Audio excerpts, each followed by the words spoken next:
I read something funny, or at least struck me funny today, from a book called the Katamrita, the life of Sri Ramakrishna, one of the contemporary Indian saints. And I thought I'd share it because it's actually a wonderful piece of advice and something that's really sticking with me.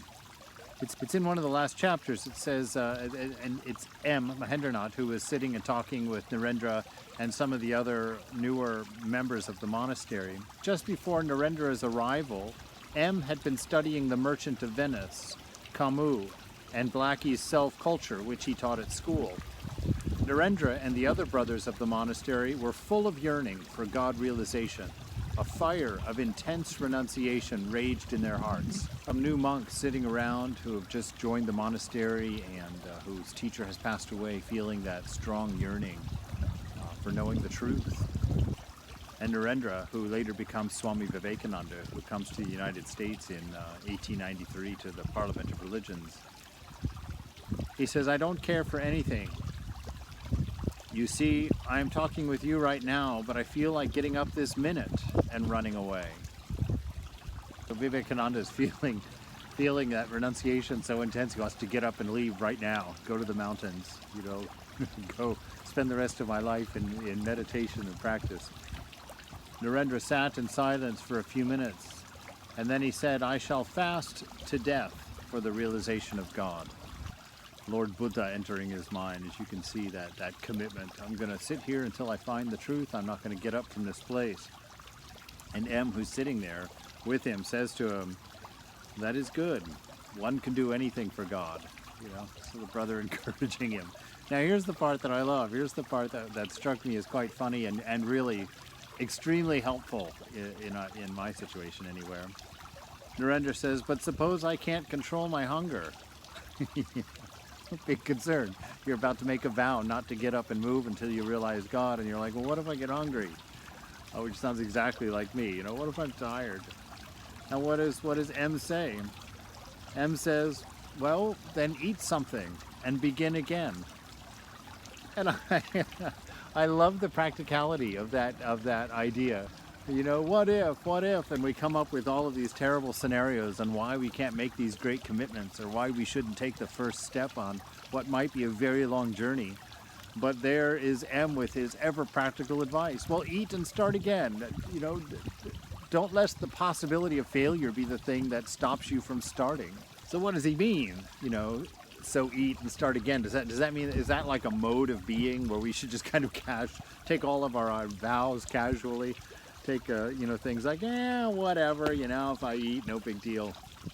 Each one of these men who are sitting around and having this conversation, they each got their realization. They're renowned as sages, as knowers, as seers, and have each gone on to add to the scriptures their knowledge for how to know, how to see.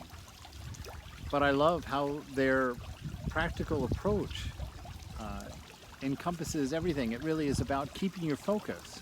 If you're going to sit down and fast until you realize God, realizing God is the focus, not how difficult the fasting is or whether you're going to be successful in fasting or not. That's what M is saying. So eat and start again. That's keeping our focus. And what is our focus in this world? Our focus in this world is number one, to know what we are, to know that we are that divine. But what does that mean? That means we love. That means we're intelligent. That means we're selfless and giving and caring and serving. That is the most important thing. We take vows, we read scriptures, we do meditations, we try prayer, we learn Sanskrit, all of these things as a component of what? Of knowing the truth, of realizing God. For what?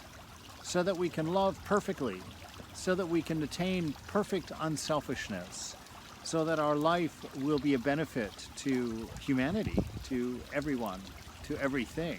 If you have problems with religion, if you don't believe in God, if you don't want to renounce, all of these little things that step into the way, so what?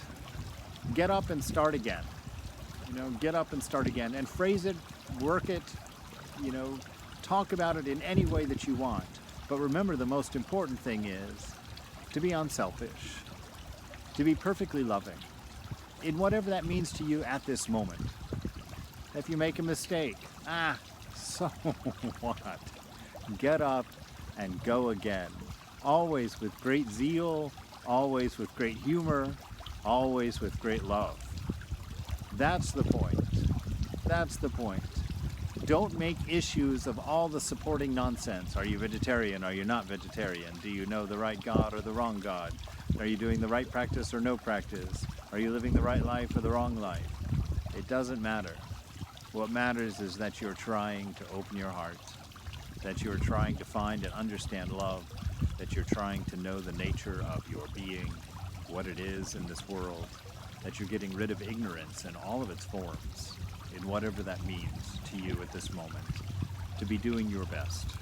There have been a lot of days in my life where I was like, oh God, I can't do it. I can't get up and do yet another one.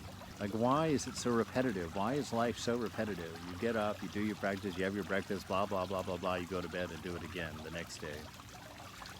And the answer I got in my heart of hearts, what I really have stuck with, is that every day is an opportunity to do it perfectly. And you just keep living them until you live one perfectly. And so you just keep trying. You know, make each day just a little bit better than the previous one.